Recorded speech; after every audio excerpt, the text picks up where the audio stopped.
You know, throughout my watch collecting journey, there is one watch that I've never told anyone about. So today we're going to be talking about watch collections, a hidden, sneaky secret watch from me, and also exploring the beautiful Highlands of Iceland.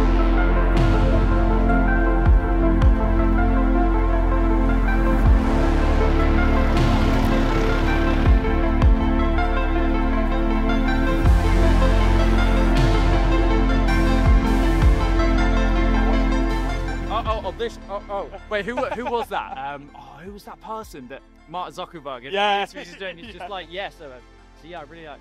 I was actually complete impromptu. Shumbun. Nice. However, what are people thinking about the NATO combo, man? Okay, here's my argument for it. Titanium, 100-meter water resistance, screw down crown. And all these people are, oh, it's got to be a dress watch, but I'm proving the point, man.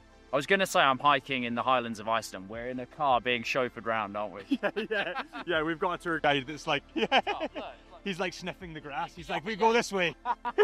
He's like, ice, the scent's bringing us this direction. It's weird that you say that about what's the Shunbun?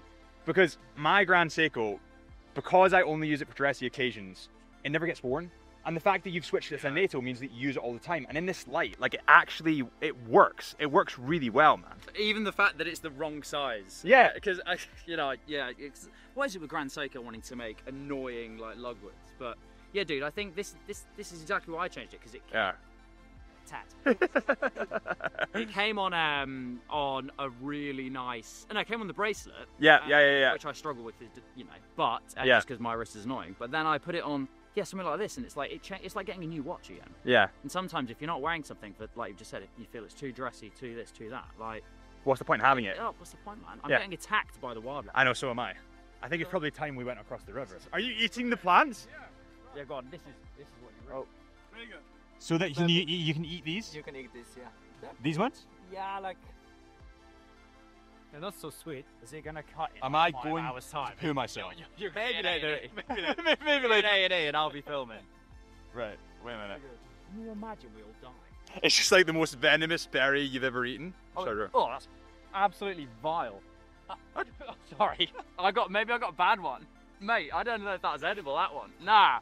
It is, yeah, that's the... You don't eat me on that should be sweet, but it's not. No, they are like that. Really? Okay, so they're meant to be not sweet. Yeah, there are 4 types of them, and these are a bit, how do you call it, savory? No. Savory, yeah, like savory. I mean, I would call it toxic taste. Toxic tasty. It tastes like a grape with no sweetness. You know, yeah, weird tang. like a berry with nothing in it. Like it's like the skin of a berry. That's what you're eating right there. Do you want some berry skin? So keen. It's weird. You kind of want to keep eating them though. That's not so okay. So James, me and Camille have just arrived in the centre of Iceland, and we're at this massive river crossing, and it's always been a dream of mine to go through stuff like this, but I've never had a car like this. Now luckily Camille actually runs pure Iceland tours, which is awesome, and he's been so kind and taken us through. He's literally one of the best tour guides that you can get in Iceland, so definitely hit him up if you're in Iceland and want to go through all the stuff like this without drowning the car. So what we're doing at the moment is we found this glacier river, and I'm actually realising that the watches, that's upside down. We're filming watches at the moment, and this would look absolutely sick with the watches underwater. So what we're using here is a polarising ND filter. That's basically what's happening when I'm doing this. It's getting brighter and darker, but because it has a polarizer on it, it strips the reflections out of the water. It basically means when you're looking at the watch, there's no reflections in the way, and you can see the watch for what it is, which is pretty awesome.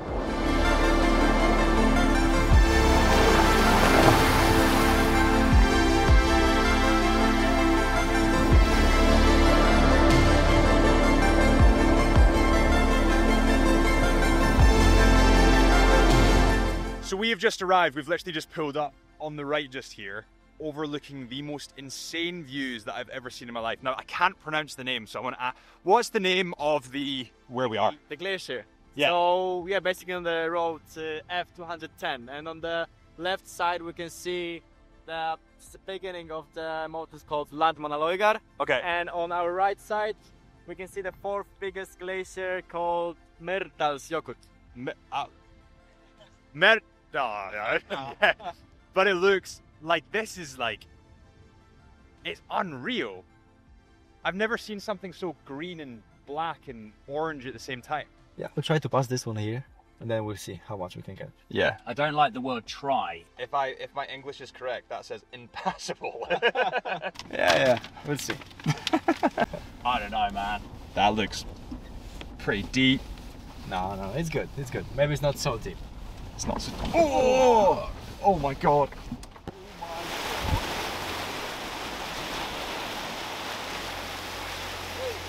Oh! This is so stressful, man. I can't do that kind of thing. Look at how handsome he is. What do you think of the mountain? It's really hard to kind of compare it to anything I've ever seen. And I also feel like people watching, it's not going to do it justice. Yeah. Because it's not just about the view, it's the air, it's like the feeling of whatever this is. It's like, it feels fake. Yeah, You know what I it does mean? feel big. Yeah, it Like a feels movie like set. I've edited this in Photoshop to like something. Is this a hard thing to get to? Mielefeld? It's Mielefeld, and it is pretty hard, Yeah. especially if you want to go from the east side. Then we can see the glacier. I mean, the river here, it's really deep. Yeah. Now it is not passable. So, Yeah. but yeah, we have other side, and we did, and we have the perfect view, glacier, the mountain, unreal. It looks Every time so good. it is surprising. So. Well, thank you very much. You've clutched up. Thank you.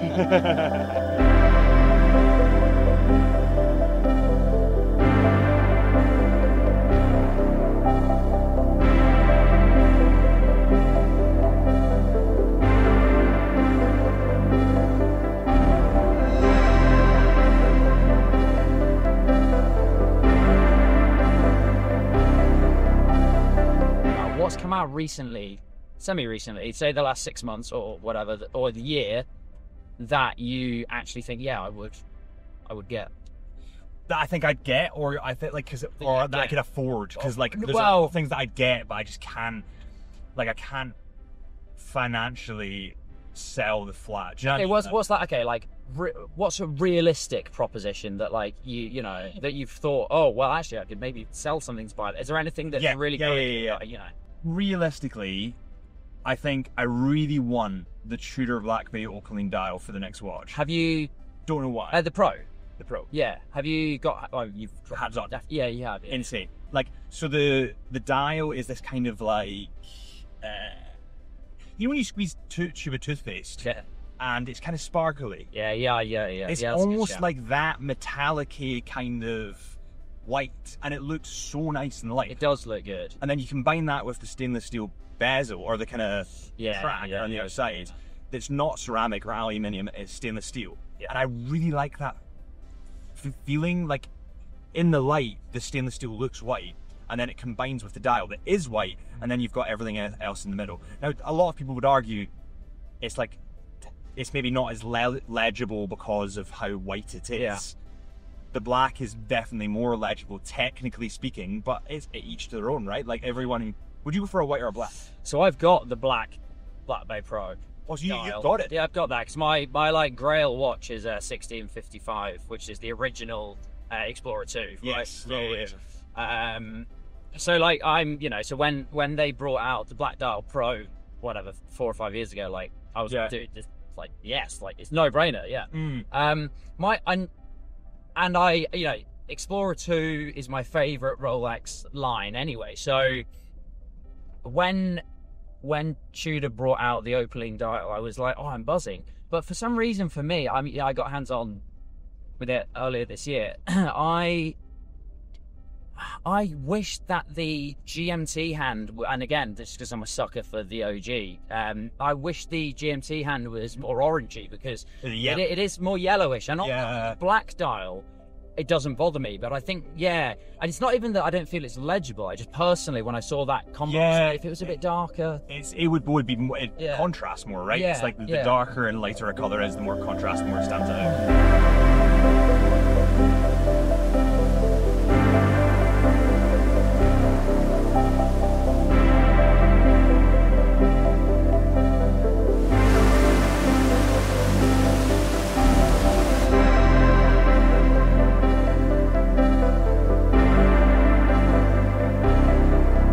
So that is us just explored the depths of I mean, I suppose we were pretty deep in the drone. The depths of Híafoss. So essentially in Icelandic, foss means water. So anything with foss is essentially a waterfall. Moving on from this awesome waterfall, what watch have you got on your wrist? Today I'm wearing the 6BB chronograph from Newmark. People may know the name Newmark because it's actually a very old brand that I think they started in sort of the late 1800s and then kind of disappeared like so many of these brands, and has come back and is now owned by a member of the family, which is great. And the cool thing about this is, like, when I think chronograph, for me, you know, I own a Speedy. That's kind of my go-to chrono, and it's manual wound, no water resistance, really. People actually say you can swim in Speedies, but I'm not quite that sure. Yeah, no way. No, but so for a trip like this, you know, a quartz movement, 100-meter water resistance, 38mm brushed steel case. It's really comfortable, and I'm kind of getting a weird, rugged military feeling from this in a way that I don't get from my Speedy. And with it being quartz and 500 quid, I'm not afraid to, and water resistant. I'm not afraid you wear it for these kind of trips. Yeah, well, it's the interesting thing where normally manual wound watches are that little bit more classical, they're that little bit more precious. Yeah. So people typically don't wear them in the field, whereas this is kind of like a hybrid. It's kind of been designed as a kind of chrono watch that can also be worn in the field, which is pretty cool, because normally that just doesn't happen.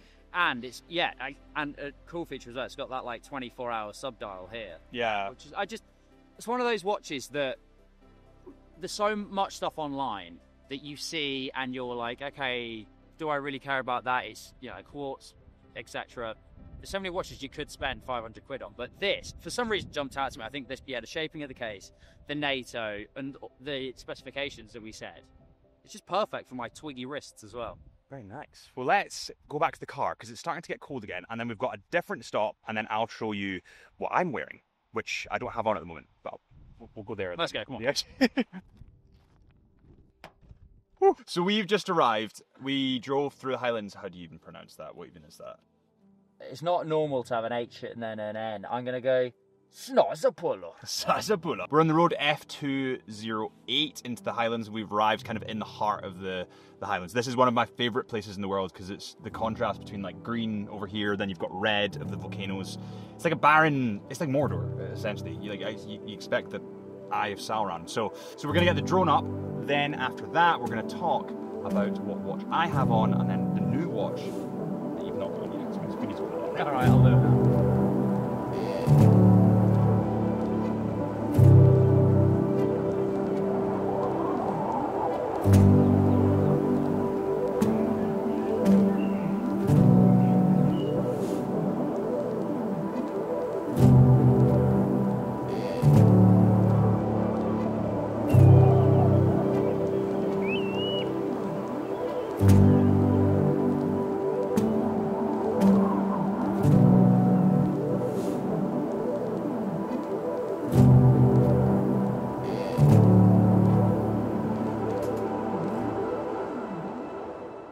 But we're kind of between what I would say is Mordor on one side and the Shire on the other, with the mix of the dark to the green. But whilst that's obviously very important, I want to know what's on your wrist at the moment, Harrison. What's on my wrist at the moment? So Tudor Black Bay ETA. So this is the ETA version, the Smiley. I'm not even sure if you guys can see that. Let's focus on it. This is the Smiley version. So I got this.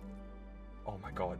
2012 is when they released this, which is insane. So it's actually like a chunky boy. It's a chunky boy, but it's actually interestingly thinner than the new ones because of the ETA movement. Well, okay, interesting. Yeah. But you can see so there's design flares here that they don't have in the new ones. So for example, you've got the rose in the logo, or the rose logo. You've then got the smiley tags, and then you've got the red on the tube. So like this got taken away. There's a couple of other different things, but a super special watch. And I also think that the red or the burgundy stands out so well when it comes to this kind of black atmospheric vibe, because nothing's red here really. Yeah, I think it looks. Well, what were you saying before that I found really interesting about primary colours not being used loads, but then just a little bit, and against the landscape we're working in. Yeah, It's exactly. really interesting how that pops. So primary colors, like if you think of your secondary colors, it's like a lining. So you use like red. Let's say you have a black dial, you might use like a splash of red. So your primary color is the black, and then you've got this splash of red, and that accentuates the red. But if you use a secondary color as a primary, it looks really fried. So we had this issue actually at Chisholm Hunter. So we had our logo is like an aubergine color. Yeah. So the brand colors are aubergine, and as a result, everything started to go aubergine, and it looks really weird because aubergine's not a primary color; it's secondary. So like, yeah, it gets used like, and that's where they've done it really well here because they've got It's like just enough. it's just enough, but it doesn't look weird. It's not overboard. Like the primary here is still black, and then you've got a bit of red or burgundy, and they've dulled it down a little bit as well, which is really, really cool. But yeah, you can never use a secondary color in a primary palette. It just ends up looking really, really weird. And that's partially what happened to the logo. But yeah, Tudor Black Bay, honestly, absolutely awesome. One of my favorite watches. And at the next spot, which is somewhere over there, we'll be talking about your freak. Where's the road, man? I actually don't know where the road is. No, like genuinely, like, where did we come from? Where did we come from? Where did we go? Where did you come from? Nigel.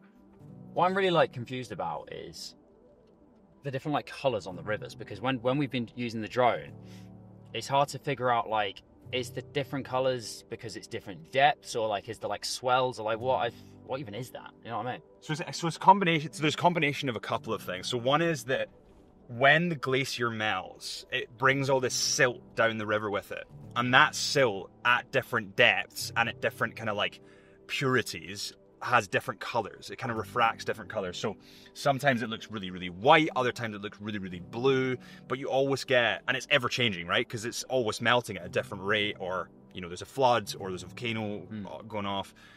And that's partially why you just get these like tons and tons of different colors of water in the rivers. And that's partially why I love droning, because it's like, it's never the same, right? Nobody can come to Iceland and get the same shot as like you or I have, because well, it's changing. Like, it's going to be changing, so they're never going to be able to get it. Okay, right. Enough about the Tudor. Oh. Yeah, all the dust just came off there. What are you wearing at the moment? I'm wearing the Christopher Ward C12 Loco, which came out earlier this year. Open balance, crazy power reserve.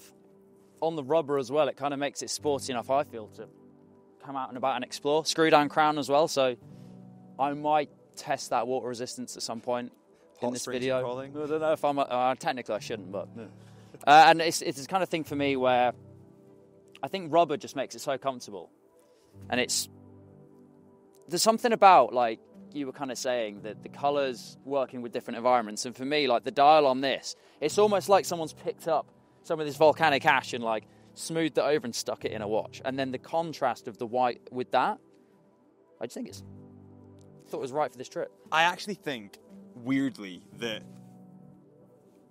seems weird to say. Typically speaking, I'm not for rubber straps, like white rubber straps, because they get dirty, right? Exactly, yeah. They do get dirty.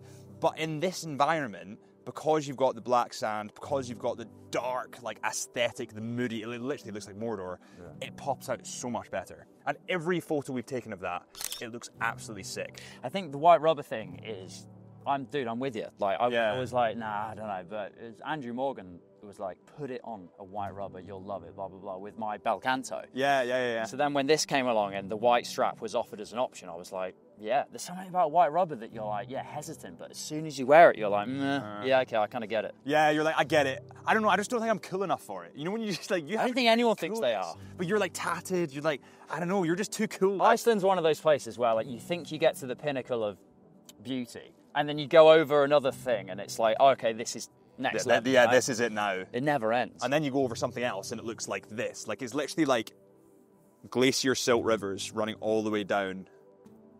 It's just unreal. It's like the land of the gods, man. Do you know what I mean? Yeah. Like, weird. So interestingly enough, because of the barren landscapes, because it looks kind of like the surface of the moon, the astronauts, NASA actually trained their astronauts here in Iceland in the highlands, because of the way that it looks. It looks literally like the surface of the moon, that's really quite fried. Omega, if you're watching, and please no one steal this idea, why doesn't Omega do like the Iceland edition, that is 3 different dials, and they put, you know, NASA and Omega do that thing, and it's like you've got a dial that looks like the moss there, a dial that looks like the water, the dial that looks like the ground here, so it's like that kind of blacky, kind of like stuff. grey. Yeah, dude, wouldn't that be sick? Yeah, and also it links in because their heritage literally links to here. NASA literally trained their astronauts here, so it kind of makes sense.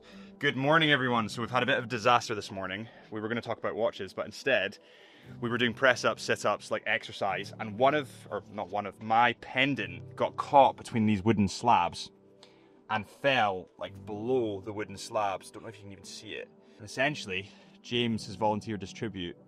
You know, I was just saying though, what's that film where the kids are crawling underneath the house? Blink twice. Blink twice. Yeah. Show them the vibe down there. It is literally the same. We're gonna have to. Oh, I don't know how we're gonna do it. So we're gonna have to go below that. Oh my god, it's so dark. Into Aragog's lair. Yeah. Into Shelob's lair. All the way at the back. Jesus. It's a good time to say I'm terrified of spiders. Oh my god. Right, just be careful. Don't. Oh, this is actually me. Mate, this is the bush tucker trial. Get it? Now I know why you were so good in Animal Survive. Oh my god. Imagine I look round and like, there's someone down here as well. Well, like a little scuttling along the floor. Like a golem creature. Where are you? Where are you? See you. Can you see me? Yeah. I can't see you. Do they have like bears and stuff down here? They have in Iceland. Like, they have polar bears that come across from Greenland. like, Oh wait, I can see you. I've come this far. You've come so far, man. I see the pendant and I see the necklace. You look like Gollum coming out his like lair. Yeah, his gold chain. We don't leave a man behind, man. Oh, that's Chisholm awesome. Hunter is never left. Yes! Yeah, baby.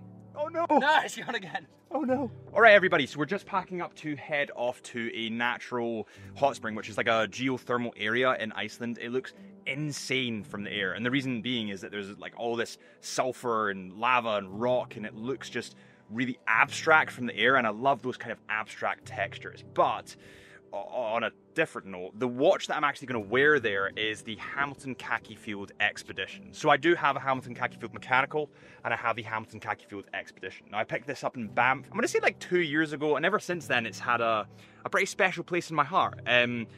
It's one of those watches that whenever I put it on, I'm reminded of being in Banff, being in the mountains, and it's just a really nice feeling. Now I love the compass bezel, I love the white dial, and I just think it fits the aesthetics a little bit better than the mechanical. And the fact that it's automatic definitely makes a huge difference. I'm not against mechanical, but it's just an extra thing to think about when you're out about in the field shooting. And I have so much camera equipment, drone equipment, like everything takes a lot of thought. And to have the additional thought of, I need to be careful of, you know, I need to wind this watch, it's just something I don't want to do when I'm out and about. So Hamilton Khaki Field Expedition, one of the best watches, one of the best expedition watches for sure. Absolutely love it, and I'm taking it to a hot spring. What are you bringing to the hot spring? Well, first of all, I feel like you're going to see me today just standing looking vacant into space. Like, because Iceland has that effect, doesn't it? And like, It's insane. see like the mountain over there with the clouds coming down, it's, oh dude, it's insane. What am I bringing today? I'm in two minds, and I'm sure both of these options are going to annoy people that are watching. My tool watch. I'm joking. I know this is a dress watch, right? But my logic, and I say this all the time, titanium, 10 bar water resistance, screw down crown, perfect size case. Like for me, in theory, I could wear this in the hot spring.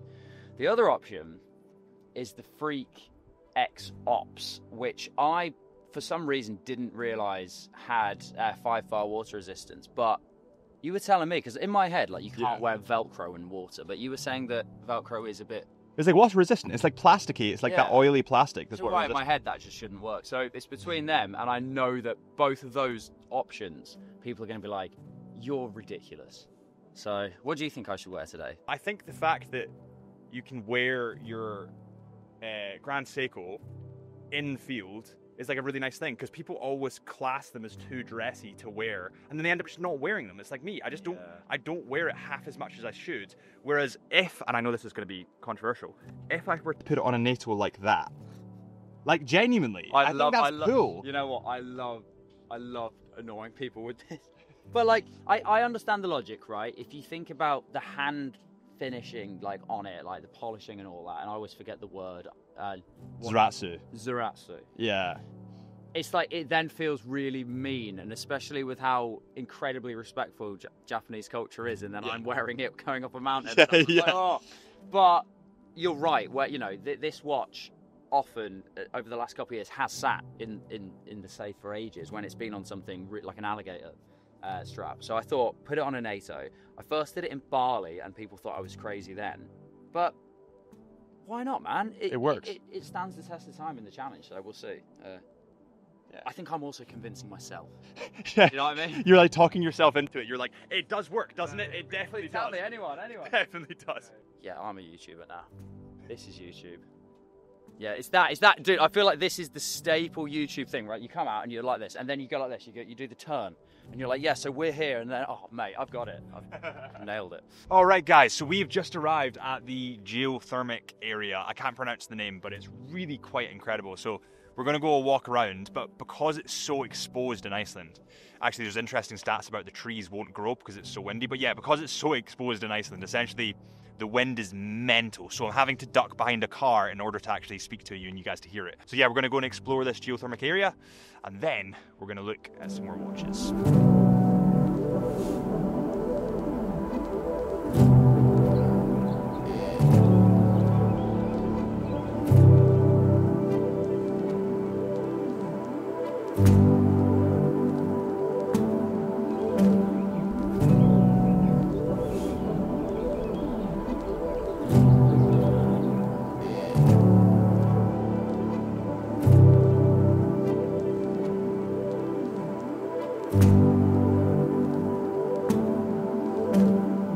Is urinating in the shower good for your feet?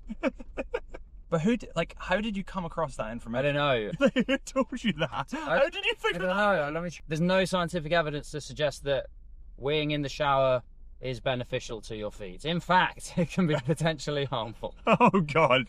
Watching YouTube, like the watch space in YouTube, when I was like, I must have been like 14 at the time. He was the guy. He was the only guy. Like there was no one else doing it. He was the only person you could land on this way.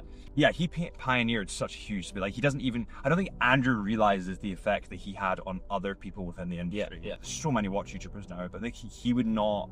So many of them wouldn't have done it without hesitation. You know why that is, though? In my humble opinion, as someone that's relatively, who's relatively late on. I mean, I've watched YouTube. Well, no, I've watched YouTube for a long time, but watch channels only the past 5 years.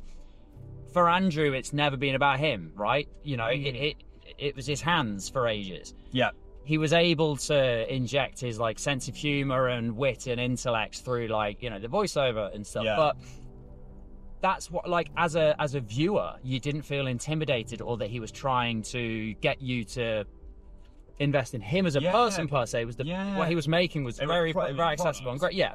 So I think people really, you know, saw and still see him as someone that is just like a nice, quote unquote, normal guy that's not trying to. He doesn't have like a hidden agenda. There's not him trying to be like. He doesn't want to be a celebrity. And I think that is brilliant. That's like the polar opposite of what a cliche YouTuber wants, really. Yeah, well, a lot of the YouTubers are in it for fame. And I don't even blame them, right? You know, the very nature of, like, I guess, vlogging and that, it's all about, like, oh, like, come into my world and this is what I do, this is my life. And again, like, there is a sense of, like, it's leaning into vanity, right? And I relate to that doing, you know, I've vlogged over the years and stuff. You want people to come into your world. Yeah, come into your world, and it's like that. But Andrew has not done that at all, even though he's now on his own doing his stuff. It's like I almost with Andrew, I'm like, go on, man, you can lean into that a bit more. You've earned your stripes. So yeah, it would be interesting to take Andrew somewhere like this. I mean, I said this to you earlier. I'd love to take him somewhere like this, film, you know, a couple of watches, chat some rubbish, have a glass of wine, chill out, have an adventure, and just like see what comes of it. And he can be creative with it and do whatever he wants. Well, I'd love for him to do. We need to petition to get Andrew somewhere in. I don't think I've ever seen. I texted him about this yesterday. I don't think I've ever seen him in nature. I think you know, he's a London boy. But he loves like stargazing, and he's got like an amazing like telescope set up, and he does photography. Yeah. So Andrew, get out to Iceland. Yeah, I know. Let's do it. All right, everybody, it's a new day, and we're here at Solange. I'm not even going to try and pronounce it. just going to go full send then, as if you Solange Labour. Just be confident. That's the thing. Just be confident. But turns out the weather today is absolutely shocking. So we're going to walk around, see as much as we can see, but we've got two kind of, I'm not going to say similar vibe watches, actually. They're not similar vibe, but two watches that we think will fit the aesthetic of the waterfall, shall we say. One of them because it's, I mean, the name kind of says it already, the Freak. One of them because it's a bit weird. And then the other one because the dark aesthetic, the white dial, it's the King. You guys know what it is, but we'll talk about it when we're there. So we're just at the bottom of the waterfall. We're just getting some kind of vibey shots of the watch that James is wearing and also some Chisholm Hunter jewellery. But James, talk to me about your watch. So I'm wearing the Freak X Ops from Ulysse Nardin. The Freak doesn't need an introduction. People know what it is. What I find crazy is like the original Freak, I think was 2001 or something, which is wild for a watch that feels so futuristic. So it's been around for a while, but this particular version is a carbon and titanium composite. I'm pretty sure it's 43 mil technically, and I've got really small wrists, but because it's so lightweight, it's even on the Velcro strap, for stuff like this, it's perfect. I mean, it doesn't have like the water resistance. Maybe that'll come in a future iteration, who knows? But for hiking where I know I'm not going to get too wet, it's a perfect companion. Kid that's like screaming in the background. He likes it. Something that I've noticed though, that color, like that carbon composite actually matches this on your jacket. Well, it matches really this well. when the jacket's wet. Yeah. Yeah. I mean, what else can I say about it? It's just, it gives me like a rugged feeling. With that, I sound like I'm just saying absolute rubbish. Buzzwords. In my head, buzzwords. Rugged feeling. Perfect for the outdoors. But it is that kind of nice blend for me, this particular model, because it is a very kind of futuristic, high horology feeling watch with the open balance wheel and all that. But with this carbon composite, greeny camouflage vibe, it kind of blends two worlds of like outdoors with some, I don't know what I'm saying, but hopefully you know what I mean. And it works for me for this kind of trip, for sure. Yeah. One thing I'm not sure about, Go on. the only thing I'm not sure about is the fact that you can't actually take the strap off of it. Because it's almost like the Velcro. Yeah. That round the other way. This Velcro has a little notch here, and you actually can't take that off. No, but you can change the strap altogether. Okay. It's like, you buy, when you get one, you buy the strap that fits you, and then if you want to change it for other stuff, then you can do. But I know what you mean. But at the same time, though, I think it actually works well for me. Like, this is an example of what we're saying. Yeah. Which is fine for me because it fits me. But the only issue I have is like if I'm at like a meetup or something, and someone with like bigger hands, they may have small wrists, but if their hands are big, They can't try it on. You can't try it on. Yeah. But that's fine, you know. Yeah. It's what it is. I think it's a bit of a freak. Yeah. And then with mine, I'm not going to go over it. I'm actually not going to say that much about it because I talk about it all the time. But Whiteface Seamaster, 300-meter diver, it's perfect. The rubber strap. So I've gone through every iteration of like rubber, bracelet, NATO, and I always come back to the rubber. It's the best, most travel-y explorer watch that I have. And I think when you mix it again with the kind of nature element of like these dark palettes that we have, it just pops out so much more. So I mean, that watch for me belongs outside doing fun stuff, right? Yeah. It's capable of doing so. Yeah.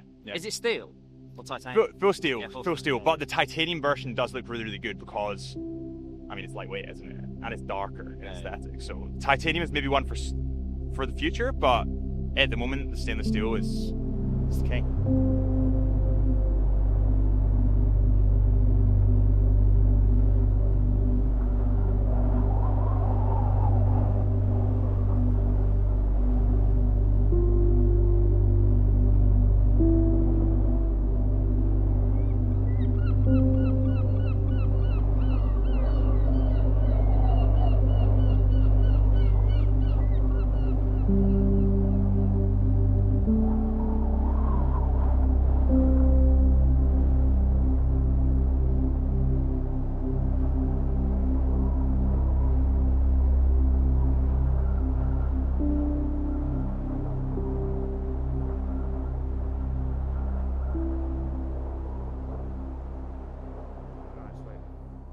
Okay, well everyone, we've just got back from a really incredible day here in Iceland, and we've got a couple of watches that we want to talk about. So let's start firstly with yours, because out of all the watches you brought, I think that was the one I was most excited about. It was either that or the one we'll talk about tomorrow, but potentially that. The thing about this watch that was a big deal for me, I love the reference, I love the actual watch, but what getting this watch meant was I sold my first ever watch to buy it.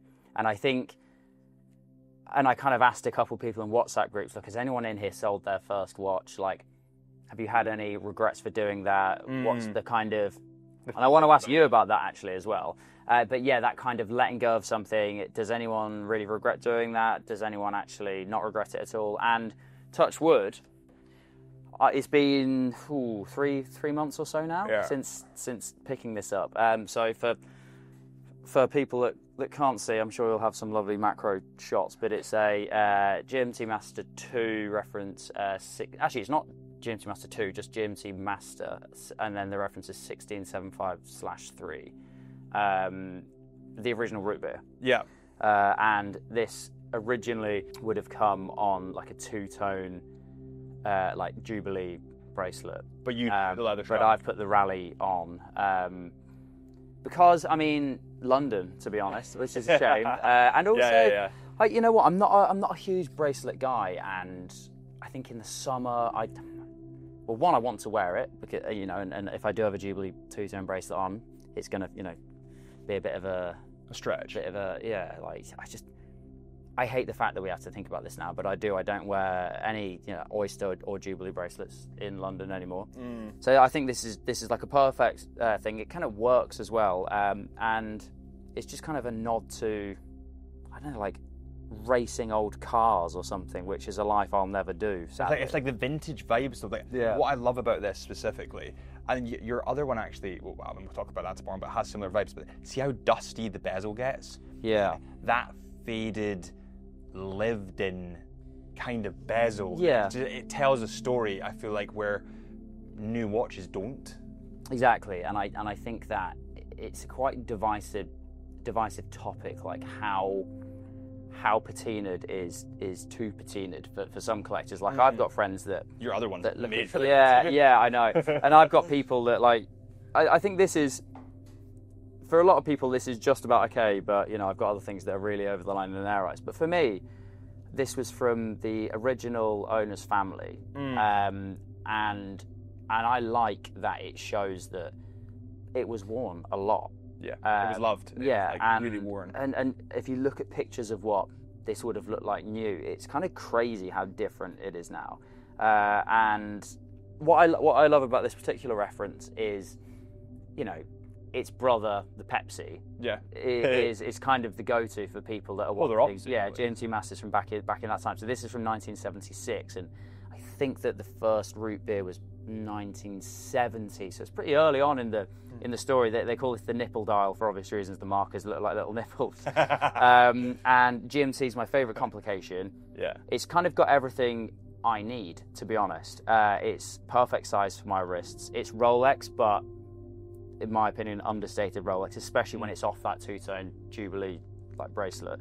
And I just think it's like a time warp back to the 70s. And I love that these are kind of slightly still kind of slept on. And obviously all watches are luxury, but for what I paid for this, I think people would be surprised that, you know, it's kind of similar.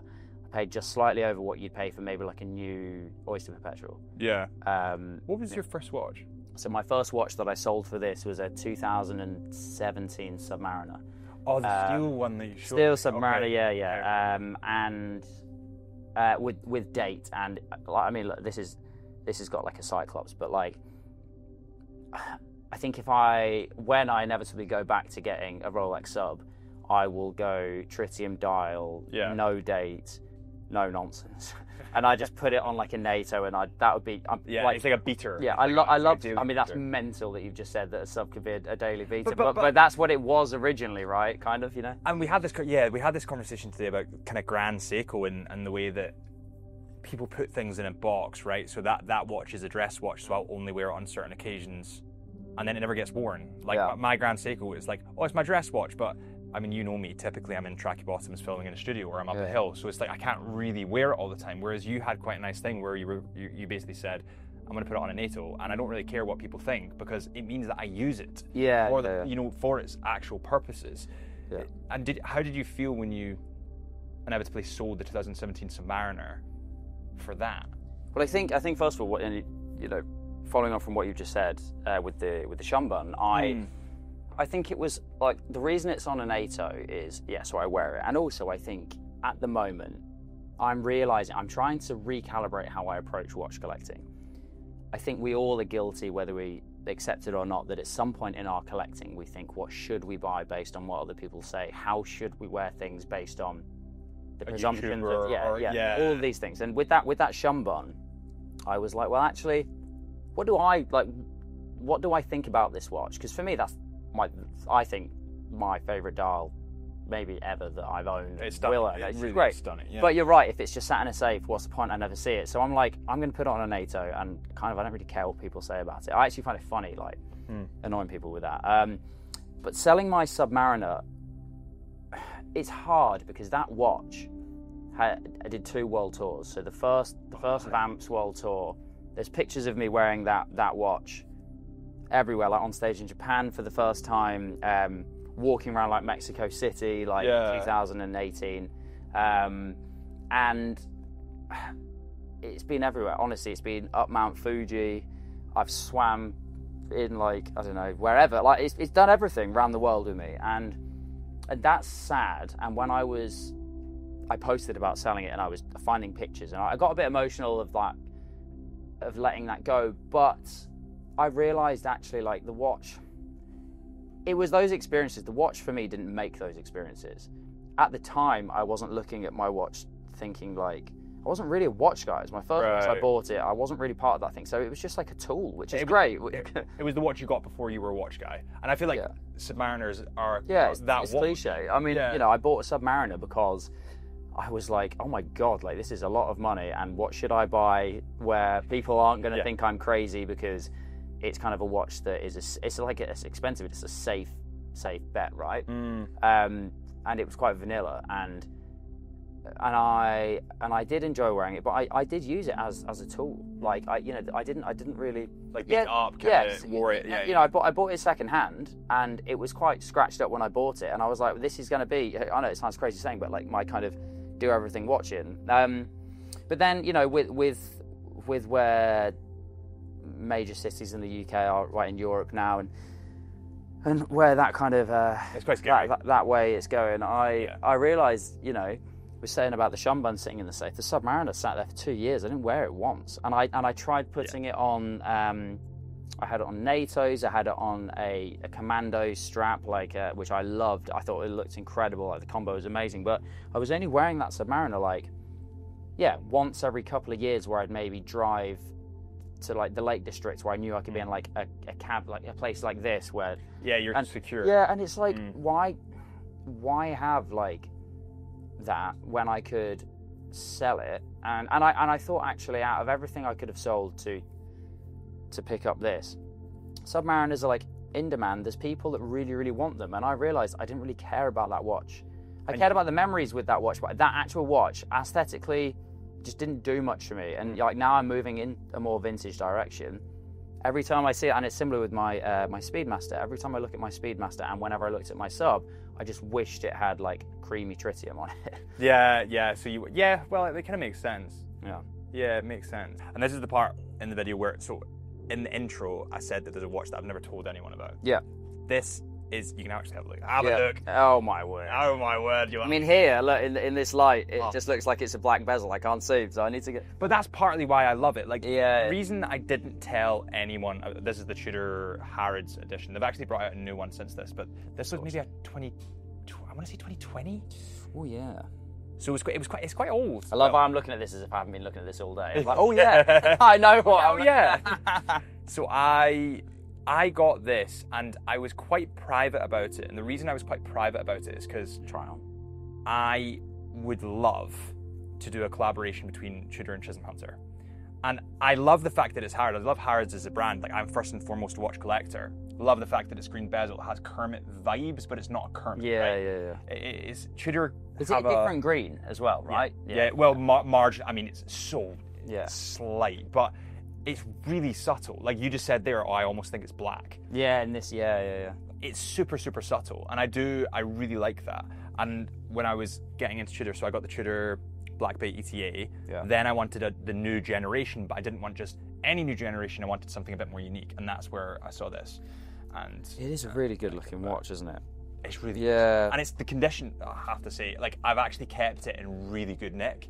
But one thing I have found about it is that because I haven't told anyone about it, because I was partially for security as well. Like, I hate to sound like a bit of a gear, but through the channel, sometimes you get recognised more, and people are very aware that you're a watch collector now, or at least in my case.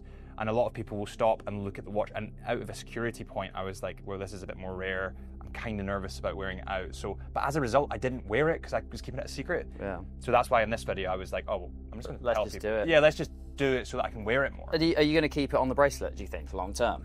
No, I want to put it on a NATO. Yeah, I was going to say that. Quite a thick NATO, and it will be more subtle and also more explorer vibes. And I can take it like out and about.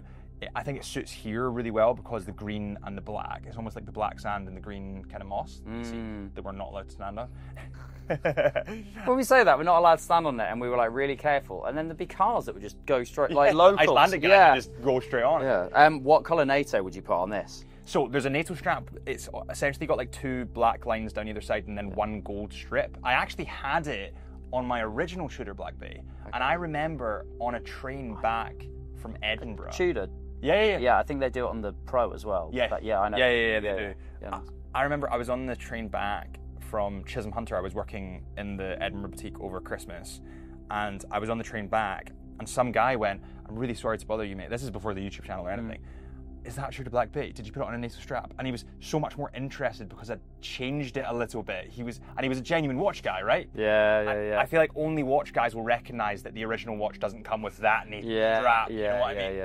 Yeah. So that's when things get serious, when you start taking like I remember I had Taking it apart. Yeah, like I had my sub for 4 years maybe before swapping it onto a NATO, and like and some of the things that I discovered when I removed the case from the bracelet, and that, wow, I don't even know what part of my body that was from. Yeah. But well, we get that so much in the shop. People will give their watches to clean, and you'll take it apart, and it's kind of disgusting to say this, but it's years of skin. Yeah. And it just like rubs, and even like sun cream, skin, moisturizer, and it all goes into the little crevices. And I think this is great. I think for a trip like this is perfect. It's kind of, again, it feels weird saying, when I say beta, I don't mean beta. You can wear this and do everything. Yeah. Right? Is it 10 bar water resistance, I imagine? Oh, I think it's 200 meter waterproof. 200, well, I guess, yeah. Yeah. Okay, well, there we go. So you can do everything in it. Yeah. I'd chuck it on a NATO and forget it's on your wrist and go. And enjoy it. Don't enjoy it. keep it locked away and don't tell anyone about it. Yeah. Actually enjoy it. And I like, one thing I do think is quite special about this is on the back. So this is a limited edition. And Yeah, is it coordinates on the back or something of Harrods? so it has Harrods and then it has the number. It's really low light here, but you can see the number there. So this has been in production now for, I think it's still in production. And this is number 507. I thought it was discontinued. I think they're still in production. Oh, shows what I know. Yeah, I think that they're still in production, but this is number 507, which actually, in the grand scheme of things, because it's been going on for like 6 years. Yeah, that's very early. It's early. Yeah, that's early. So, I don't know, it kind of represented a moment in my life when I was really starting to get into watches. That's when I was like, I'm really into this hobby. And that's the watch I got. And I've been quite shy about it.